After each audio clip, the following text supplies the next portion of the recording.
Vrouw Waslander wen het al 20 jaar met haar man op een plaats bij Massum. En waar maakt ze het huis uit? Waar zie je sneur heen?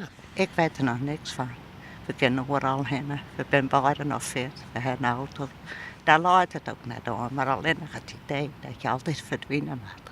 Nou, dat is het. Zo'n 20 gezin verlieten sneur haar wenning. Dan wordt de 6 bom uit de Tweede Wereldoorlog, die hier op de vleenbasis vallen binnen, oprommen. De omwenners konden in protest, woonden thuisblijven, maar joegen toch blies. Maar ze krijgen wat voor waarom.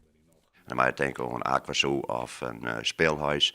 Daar zijn toegangskaarten van regelen dat die mensen dan daar gebruik van maken kunnen. Dat is voor ons als bewoners heel belangrijk. Daarnaast is ondernemers, uw zakenlui, die adviseerden onder financiële tijdens de operatie.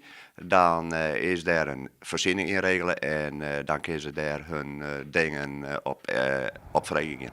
Inwoners van de dwarpen om de vleenbasis heen hebben intussen geen haar nocht.